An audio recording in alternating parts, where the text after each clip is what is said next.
बाबा कहते हैं, तुम जानते हो कि मेरा मालिक कितना मेहरबान है।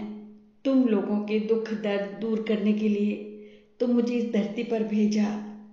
आप रोज कांटों पर चलते हैं, पर दर्द तुम्हारे साथ साथ खुदा को भी होता है, क्योंकि खुदा अपनी हथेली जमीन पर रखता है ताकि तुम्हें दर्द ना हो।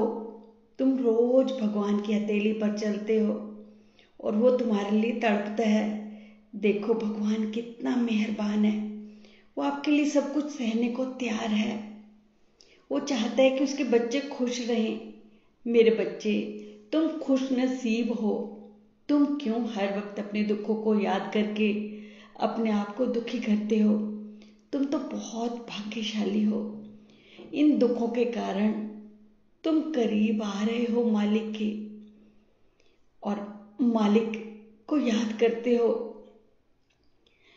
तुम्हारी जिंदगी में परेशानियां हैं, तभी तो रोज मेरे संदेश पढ़ते हो कि बाबा आज हमें क्या कहते हैं। और मेरे कुछ संदेशों को सुनकर तुम कुछ बातों को अपनी जिंदगी में लेकर आते हो। अगर तुम्हारी जिंदगी में बहुत खुशियां हो तो तुम अपनी जिंदगी में मस्त हो, तुम्हें किसी चीज की भी परवाह ना हो।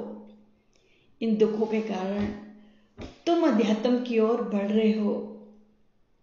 कभी कभी भगवान के करीब जाने का अवसर आपदा के रूप में आता है। दुख और संकट के माध्यम से ही ईश्वर को तुम्हारे दिल और जीवन में स्थान मिल पाता है। अगर मैं तुम्हारी जिंदगी में आया हूं तो कोई कारण होगा। मैं सब जानता हूं तुम्हारे लिए क्या अच्छा है। सब कुछ तुम अपने गुरु पर छोड़ दो। गुरु सब कुछ बेहतर जानते हैं। तुम अपने आप को गुरु के नाम और विचारों से जितना भरते हो ना, सब चालित रूप से उनकी उतनी ही ऊर्जा तुम्हारे भीतर आती जाती है। मैंने आपकी ओर कदम बढ़ा दिए हैं, अब आपको मेरी ओर कदम उठाने की जरूरत है।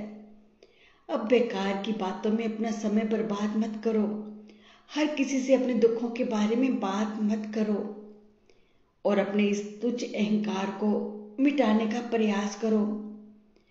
अपने वे गुरु की ईश्वर की महिमा में मगन रहो। जो अपने आप को गुरु की सेवा में लीन कर देते हैं ना, गुरु लाखों करोड़ों गुना अधिक सेवा देते हैं। सबसे पहले तो तुम्हें एक नेक इंसान के तौर पर अपनी सेवा देनी होगी। दूसरों को नुकसान मत पहुंचाओ। किसी के बारे में अफवाहें या गलत मत प्रचारित करो। ऐसा माहौल मत बनाओ जिससे घृणा या पीड़ापन पे। ये सब गुरु की सेवा करने के उपाय हैं, जबकि सिर्फ तुम पूजा व्रत मंत्र जाप को ही गुरु की सेवा जानते हो। पूजा पाठ करते हो पर किसी का मन दुखाते हो तो वो पूजा तुम्हारी सफल नहीं होगी। तुम नेक इंसान बनो। नेक इंसान बनोगे तो तुम्हारी पूजा ईश्वर को स्वीकार होगी। यदि तुम ईश्वर को कुछ देना भी चाहते हो तो अपना विश्वास दो। विश्वास के बिना कुछ भी नहीं होने वाला। मेरे बच्चे, कोई शिकार नहीं होता, कोई शिकारी नहीं होते। तुम अपने आप को ईश्वर के निस्वार्थ प्रेम से भर दो और तुम उसकी परछाई बन जाओगे। वो हर हाल में तुम्हारी सहायता करेगा। अगर दुख भी है ना जिंदगी में, वो हिम्मत के रूप में तुम्हारे साथ आएगा। बस मैं इतना कहना चाहता हूँ मेरे बच्चों।